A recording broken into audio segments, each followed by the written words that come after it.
प्यारी बहनों और मेरे मोहतरम भाइयों, क्या आपने सोचा है कि आपके घर में रिज्क आ तो रहा है, लेकिन ठहर क्यों नहीं रहा? आप कमाते तो हैं, मगर पर्स हमेशा खाली क्यों रहता है? किचन में बर्तन तो बचते हैं, मगर चूल्हा अक्सर ठंडा क्यों रहता है? तो जरा एक लम्हे के लिए रुक जाइए। हो सकता है आपके घर में कुछ ऐसी चीजें बेजान पड़ी हों, जिन्हें आपने महीनों से छुआ तक नहीं, लेकिन वही चीजें आपके नसीब के दरवाजे बंद किए बैठी हों। प्यारी बहनों, हमारे घरों में अक्सर कोने, अलमारियां, छतें और पुराने दराज ऐसे ही पड़े रहते हैं, जिनमें न जाने कब से गर्द जमा है, और हमें लगता है ये तो मामूल की बात है, मगर नहीं, ये मामूल नहीं। यही वो गैर मरी रुकावटें हैं जो हमारे घरों को बेबरकत कर देती हैं, रिज्क को रोक देती हैं और घरेलू सुकून को चाट जाती है। आज मैं आपको बताने वाली हूँ उन 5 हैरानकुन चीजों के बारे में, जिनकी सफाई अगर आपने हर जुम्मे के दिन कर ली, तो इंशाअल्लाह आपके घर में ऐसी बरकत उतरेगी जैसे आसमान से नूर बरस रहा हो। ऐसा रिज्क खुलेगा जैसे खजाने के दरवाजे खुल गए हों, और ऐसी राहत आएगी जैसे फरिश्ते खुद हिफाजत करने लगे हों। तो तैयार हो जाइए, क्योंकि आपका घर अब सिर्फ एक मकान नहीं, बल्कि अल्लाह की रहमतों का ठिकाना बनने वाला है। प्यारी बहनों और मेरे मोहतरम भाइयों, सबसे पहले मैं आपको जुम्मे के दिन की वो फजीलत बताना चाहती हूँ, जिसे सुनकर आपका दिल कांप उठेगा और आपकी रूह तक हिल जाएगी। जुम्मे का दिन कोई आम दिन नहीं, बल्कि ये वो दिन है जिसे दिनों का सरदार कहा गया है, और ये वही दिन है जिस दिन अल्लाह ताला ने हजरत आदम अलैहिस्सलाम को पैदा फरमाया, उसी दिन उन्हें जन्नत में दाखिल फरमाया और उसी दिन जमीन पर उतारा। ये वही दिन है जिसमें कयामत कायम होगी और तमाम मखलूक रब के सामने पेश की जाएगी। जुम्मे के दिन सूरज की रोशनी तक मुख्तलिफ होती है, हवाएं सुकून से बहती हैं और आसमान के दरवाजे खुले होते हैं। ये वो दिन है जिस दिन दुआएं रद्द नहीं होती। जिस लम्हे में बंदा हाथ उठाता है, उस लम्हे आसमान की तरफ से सदा आती है, बता मेरे बंदे क्या मांगता है। प्यारी बहनों, ये वो लम्हा है जब अल्लाह राजी होकर रिज्क में बरकतें नाजिल करता है, दिलों की गिरहें खोलता है और वो सब कुछ अता करता है जो इंसान सोच भी नहीं सकता। मगर अफसोस, हम इस दिन को भी आम दिनों की तरह गुजार देते हैं। न दिल को साफ करते हैं, न जबान को, न घर को और न ही नीयत को। इसलिए आज के बाद जब भी जुम्मे का सूरज तुलुआ हो, तो याद रखना, ये वो दिन है जो आपके घर और किस्मत को बदल सकता है, अगर आपने इसे सच्चा माना, समझा और इसकी इज्जत की। प्यारे भाइयों और मेरी प्यारी बहनों, अब बात करते हैं उस पहली चीज की, जिसकी सफाई जुम्मे के दिन करना न सिर्फ जरूरी है, बल्कि अगर नजरअंदाज कर दी जाए तो ये चीज इंसान के रिज्क पर, सुकून पर और घर की बरकत पर ऐसा वार करती है जैसे जहरीला सांप आहिस्ता आहिस्ता किसी जिस्म में जहर फैला दे। जी हाँ, वो पहली चीज है घर का मेन दरवाजा। वही दरवाजा जो हर मेहमान से पहले, हर फरिश्ते से पहले और हर रिज्क की पहली छाप से पहले नजर आता है। अगर वही दरवाजा गंदा हो, उस पर जाले लगे हों, गर्द जमी हो, तो याद रखो, रहमत के फरिश्ते भी उसे देखकर मुंह मोड़ लेते हैं। हम में से कितने हैं जो हफ्ते भर घर के अंदर साफ सफाई तो कर लेते हैं, मगर दरवाजे की तरफ एक नजर भी नहीं डालते। अक्सर घरों में दरवाजे पर जमी मिट्टी ऐसे लगती है जैसे गुर्बत ने अपना ठिकाना बना लिया हो, जैसे बरकतें भी अंदर आने से डरती हों। प्यारी बहनों, जुम्मे के दिन जब आप दरवाजे की सफाई करती हैं, तो हकीकत में आप अपने रिज्क के दरवाजे खोल रही होती हैं। ये सिर्फ लकड़ी या लोहे का दरवाजा नहीं, ये आपकी तकदीर का पहला दरवाजा है। जैसे दिल अगर मैल से भर जाए तो इंसान रब की बात नहीं सुनता, वैसे ही घर का दरवाजा अगर मैल से भरा हो तो अल्लाह की रहमत उस घर का रुख नहीं करती। आजकल के माशरे की तल्ख हकीकत ये है कि हम बाहर की सफाई को दिखावा समझते हैं और दिल की गंदगी को नजरअंदाज कर देते हैं। लेकिन याद रखो, जो औरत अपने घर के दरवाजे को हर जुम्मे को पाक साफ रखती है, उसका दरवाजा सिर्फ मेहमान के लिए नहीं, फरिश्तों के लिए भी खुलता है। वो औरत रिज्क को आवाज देती है और रब उसके हक में आसानियां लिख देता है। और जो औरत कहे क्या फर्क पड़ता है, तो सुन लो, फर्क आसमान से जमीन तक का है। जुम्मे को साफ न किया गया दरवाजा ऐसा है जैसे कब्र पर उगा कांटा, जो हर आने वाली बरकत को चुभ जाए। इसलिए उठो, आज के बाद जुम्मे को सबसे पहले उस दरवाजे को धोना जिससे किस्मत अंदर दाखिल होती है। क्योंकि दरवाजा बंद नहीं होता मगर गंदा जरूर हो सकता है, और गंदा दरवाजा बंद किस्मत की अलामत होता है। प्यारी बहनों और मेरे मोहतरम भाइयों, यहाँ मैं आपको एक ऐसी हिकायत सुनाती हूँ जो बज़ाहिर एक मामूली सा वाकया लगता है, लेकिन जिसका अंजाम सुनकर जमीन भी कांप गई थी और आसमान भी साकित हो गया था। एक खूबसूरत बस्ती में एक औरत रहती थी। लोग उसे खामोश दरवाजे वाली कहते थे। उसके घर का दरवाजा कभी किसी ने खुला हुआ नहीं देखा था, न दिन में न रात में। वो औरत न किसी से मिलती, न कोई उसके करीब जाना पसंद करता, लेकिन उसका घर बस उसका घर ही था जो एक हैरान कून मंजर पेश करता। उसके इर्द गिर्द बेकार चीजें, पुराने बर्तन, टूटी टांगों वाली कुर्सियां, मिट्टी में डूबी हुई पुरानी जूतियां और मैल से अटे हुए दरवाजे यूं पड़े थे जैसे बरसों से किसी ने उन्हें हाथ तक न लगाया हो। एक दिन गांव में एक बच्चा बीमार हो गया। उसे दवा न मिली, लोग परेशान हो गए। एक बुजुर्ग ने कहा, इस गांव के कुछ घरों में ऐसी नापाकी है जिसकी वजह से रब की रहमत उतरना बंद हो गई है। सब ने अपने घरों की सफाई शुरू की, सिवाय उस औरत के। कुछ दिन बाद उस औरत के घर से चीखें आने लगीं। लोग दौड़े, दरवाजा तोड़ा और अंदर का मंजर देखकर सबकी सांसें रुक गईं। वो औरत जमीन पर बेहोश पड़ी थी। उसके गिर्द चारों तरफ कीड़े रेंग रहे थे। छत से सियाह पानी टपक रहा था और दरवाजे पर खून की एक लकीर बन चुकी थी। वो दरवाजा जो कभी साफ नहीं किया गया, उसी ने उसकी जिंदगी के दरवाजे भी बंद कर दिए थे। होश में आकर उस औरत ने सिर्फ एक जुमला कहा, अगर मैंने अपना दरवाजा वक्त पर साफ कर लिया होता तो शायद मेरी किस्मत का भी कोई दरवाजा खुल जाता। मेरे भाइयों और मेरी प्यारी बहनों, ये कोई ख्याली बात नहीं। घर की वो चीजें जिन्हें हम हकीर समझकर नजरअंदाज कर देते हैं, कभी कभी वही हमारी दुआओं की राह में दीवार बन जाती है। जुम्मे के दिन इन दरवाजों, चीजों और बोसीदा कोनों की सफाई सिर्फ सफाई नहीं, वो किस्मत को चमकाने की एक कुंजी है। कहीं ऐसा न हो कि हमारे घरों का मैल हमारी दुआओं के आगे बंद दरवाजा बन जाए। प्यारी बहनों और मेरे मोहतरम भाइयों, अब हम बात करते हैं दूसरी चीज के बारे में। यह वो चीज है जो हमारे घरों में रोजाना इस्तेमाल होती है, हमारे कदमों के नीचे बिछी रहती है, लेकिन हम में से अक्सर इसकी हालत की तरफ ध्यान ही नहीं देते। और वो है हमारे घर की जाए नमाज, या वो सफ जहां हम सजदा करते हैं। जी हाँ, वही जाए नमाज जिस पर हम रब के आगे झुकते हैं, जिस पर सजदे करके रो रो कर दुआएं मांगते हैं। लेकिन अगर वो नापाक, मैली, बदबूदार हो, या फिर उस पर जूतों के निशान, धूल मिट्टी या बच्चों की गंदगी लगी हो, तो समझ लो कि वो सजदा आसमान तक पहुंचने से पहले ही जमीन में दफन हो जाता है। जब हम अपने दिल को पाक करते हैं तो अल्लाह हमारी बात सुनता है, लेकिन जब वो जगह ही पाक न हो जहां हम उसके सामने झुक रहे हैं, तो कैसे कबूल हो दुआएं। एक बुजुर्ग फरमाते थे, जिस घर में सजदे की जगह मैली हो वहां फरिश्ते ठहरना पसंद नहीं करते, और जिस जगह फरिश्ते न हो वहां रहमत कहां उतरेगी।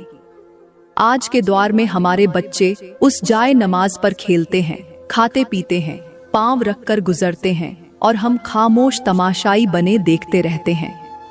हमने सजदे की जगह को इतना मामूली कर दिया कि वो दुआओं की ताकत खो बैठी। क्या कभी सोचा है कि क्या हम किसी बादशाह के सामने मैले कपड़ों में जा सकते हैं? नहीं ना। तो फिर उस रब के सामने जो बादशाहों का बादशाह है, वहां मैली जगह से सजदा करके क्या हम अपनी दुआओं को आसमान की सीढ़ियों तक पहुंचा सकते हैं? प्यारी बहनों, जुम्मे का दिन वो दिन है जिसमें एक लम्हा ऐसा आता है जिसमें मांगी गई दुआ खाली नहीं जाती। लेकिन अगर उस लम्हे तुम्हारी जाए नमाज गंदी हो या सजदे की जगह नापाक हो, तो शायद वो लम्हा भी खाली गुजर जाए।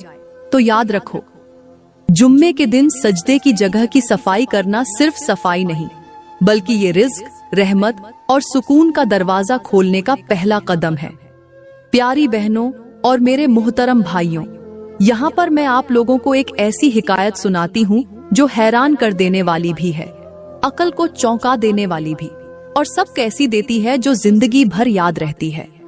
एक वीरान सा गांव था जहाँ हर घर कच्चा, दीवारें टूटी हुई और छतें टपकती थीं। मगर इन सब के बीच एक कच्चा सा घर ऐसा भी था जहां हर वक्त खुशबू महकती थी। न वहां बिजली थी, न फर्नीचर, लेकिन अंदर दाखिल होते ही दिल को सुकून मिलता था। इस घर में एक 70 साला बुजुर्ग रहते थे जिन्हें सब बाबा जी कहते थे। उनके पास दुनिया की कोई चीज न थी, मगर उनकी जाए नमाज हमेशा ताजा खुशबू देती, कभी मैली न होती, और हर नमाज के बाद वो उसे तह करके एक सफेद कपड़े में लपेट देते। एक दिन एक औरत जो शौहर के गुस्से, बच्चों की जिद और दुनिया के झमेलों से थक कर आई थी, बाबा जी के पास फरियाद करने आई। उसने कहा, बाबा जी, मैं सजदे भी करती हूँ, दुआएं भी मांगती हूँ, फिर भी दिल को सुकून नहीं मिलता, बरकत नहीं आती। बाबा जी ने निहायत खामोशी से उसकी बात सुनी, फिर उसे अंदर बुलाया और एक पुरानी, मैली, मिट्टी से अटी हुई जाए नमाज निकाली। बोले, ये तेरे जैसे कई लोगों की दुआओं का गवाह है, मगर देख ये कितनी गंदी है। किसी ने इसे साफ करना जरूरी नहीं समझा। यही हाल तुम्हारी जिंदगी का है। रब के हुजूर सजदा करने की जगह भी मैली हो तो दिल की सफाई कैसे होगी। फिर बाबा जी ने अपनी जाए नमाज की तरफ इशारा किया और बोले, बेटी, जब तुम दरबार ए इलाही में जाती हो तो क्या तुम चाहोगी कि तुम्हारा लिबास गंदा हो? नहीं ना? तो फिर जिस कपड़े पर तुम सजदा करती हो उसे गंदा क्यों छोड़ती हो? जाए नमाज वो दरवाजा है जो जमीन से आसमान तक सीधी रसाई देता है। अगर वही झंग आलूदा हो, मैली हो, तो तुम्हारी फरियाद किस दिल से ऊपर जाएगी। औरत के चेहरे का रंग बदल गया, उसकी आंखों से आंसू बहने लगे। वो समझ चुकी थी कि उसका सजदा तो था मगर सलीका नहीं था, दुआ तो थी मगर अदब नहीं था। प्यारी बहनों, जब तुम जुम्मे के दिन सफाई करती हो तो अपने दिल की सफाई के साथ साथ उस जाए नमाज की भी सफाई जरूर करो जिस पर तुम सजदा करती हो, क्योंकि बरकत सिर्फ सजदे में नहीं, सजदे के आदाब में भी होती है। और याद रखो, बाद वक्त दुआएं इसीलिए कबूल नहीं होती क्योंकि हम जिन रास्तों से रब को पुकार रहे होते हैं वही रास्ते हमने खुद नापाक छोड़ रखे होते हैं। प्यारी बहनों, अब हम बात करते हैं तीसरी चीज की जिसकी सफाई जुम्मे के दिन जरूर करनी चाहिए, और वो चीज है घर की दीवारों पर लटकी हुई तस्वीरें, फ्रेम्स और शीशे। जी हाँ, वही तस्वीरें जो बरसों से एक ही जगह लटकी हुई हैं, जिन पर न जाने कितनी बार मक्खियां बैठी, कितने जाले बने, कितनी बार बच्चों ने हाथ मारे और कितनी बार हमने सिर्फ नजर उठा के देखने पर ही इक्तफा किया, लेकिन कभी साफ करने का ख्याल न आया। और यही गफलत अक्सर ऐसी नहूसत को दावत दे देती है जिसका अंदाजा हमें उस वक्त होता है जब घर में हर तरफ बेकरारी फैल जाती है। क्या तुम्हें पता है, दीवारों पर लटके ये फ्रेम अगर गंदे हों, इन पर मिट्टी जम जाए, इनके पीछे जाले बन जाएं और हम इन्हें साफ किए बगैर हफ्तों, महीनों गुजार दें, तो ये एक ऐसी छुपी हुई नहूसत बन जाती है जो दिलों में बेचैनी, घर में लड़ाई और रिज़्क में रुकावट बनकर दाखिल होती है। जुम्मे के दिन अगर इन तस्वीरों को, शीशों को और इनके किनारों को साफ कर लिया जाए तो ये ऐसा है जैसे तुमने अपने घर की फिजा से गर्द, नहुसत और शैतानी असरात को धो दिया हो। और अब आओ जरा इस हैरान कुन हकीकत पर भी गौर करो कि आज के दौर में घरों में तस्वीरें तो लटकी होती हैं, लेकिन उन पर छाए हुए धूल के झर्रात चीख चीख कर कहते हैं कि हमें साफ करो वरना हम रोशनी को तुम्हारे घर में दाखिल नहीं होने देंगे। इन धूल भरे फ्रेमों के नीचे से कई बार बरकत का रास्ता पलट जाता है। अजीब बात यह है कि जिन फ्रेमों पर कुरानी आयात लगी होती है वो भी मिट्टी और गर्द में लिपटी होती हैं और उनके नीचे दुनियावी टीवी चैनल्स चल रहे होते हैं। प्यारी बहनों, ऐसा मत समझो कि दीवारों की सफाई सिर्फ दिखावे के लिए होती है। ये सफाई दरहकीकत तुम्हारे दिल की, तुम्हारे ईमान की और तुम्हारे घर की रूहानी हिफाजत की अलामत है। जुम्मे के दिन अगर तुमने सिर्फ इन दीवारों और उनके फ्रेमों की सफाई कर ली तो समझो तुमने अपने घर से कई गैबी आफात का रुख मोड़ दिया। और जो औरत ये सफाई नियत के साथ करे उसे अल्लाह इतना नूर अता करता है कि उसकी दुआएं आसमान तक बेरोक टोक पहुंचती हैं। शहर से बहुत दूर पहाड़ों के दरमियान एक वीरान किला खड़ा था। पुराने वक्तों का एक महल जो अब कब्रिस्तान जैसा हो चुका था।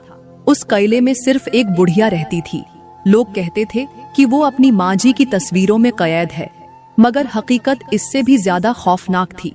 हर दीवार पर सजे हुए फ्रेम, पुरानी यादें, पुरानी हंसी, पुरानी जवानी, हर तस्वीर बोलती थी।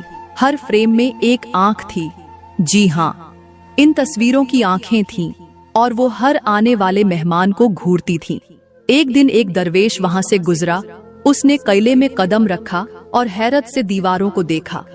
बुढ़िया ने लरजती आवाज में कहा, बाबा जी, मैं इन फ्रेम्स को उतारती नहीं क्योंकि इनमें मेरी माँ जी की खुशियां हैं, मगर जब से मेरे शौहर की मौत हुई है हर फ्रेम से एक सिसकी सुनाई देती है। हर रात तस्वीरें रोती हैं जैसे किसी ने उन्हें कैद कर रखा हो। दरवेश खामोशी से फ्रेम के करीब गया। उसने एक तस्वीर पर हाथ रखा और कहा, ये सिर्फ तस्वीर नहीं, ये तुम्हारी हसरतें हैं।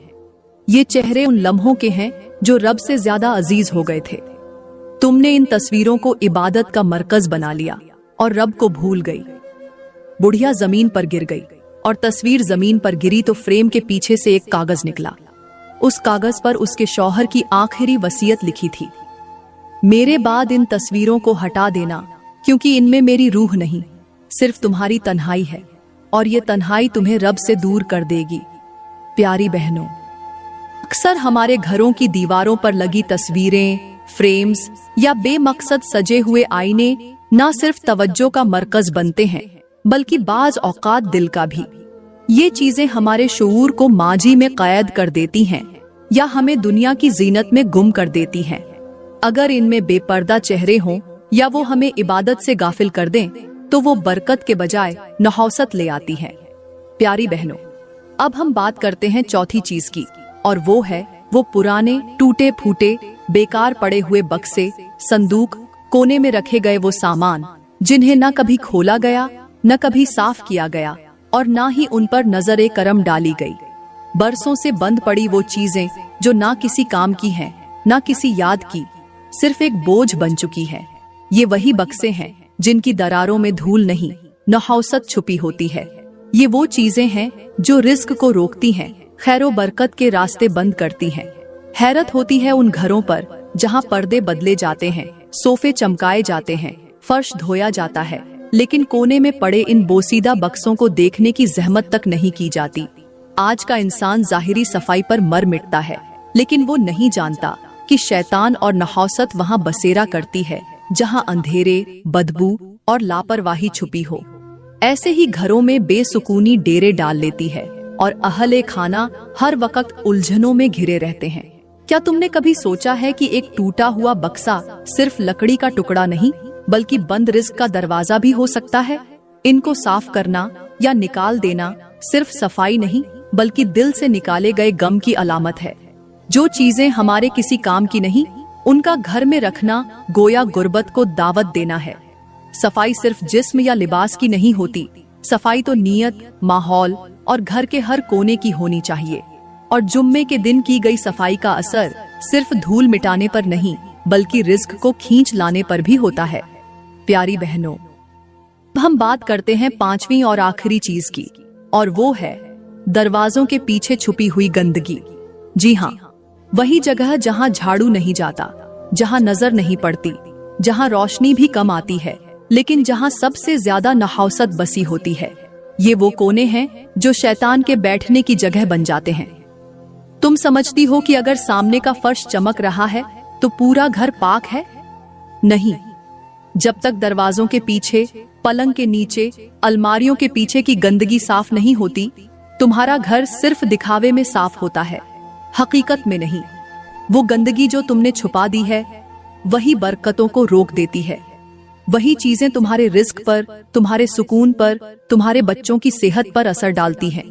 कभी गौर किया है तुम्हारे बच्चों को हर वक्त गुस्सा क्यों आता है? शौहर हर वक्त परेशान क्यों रहता है?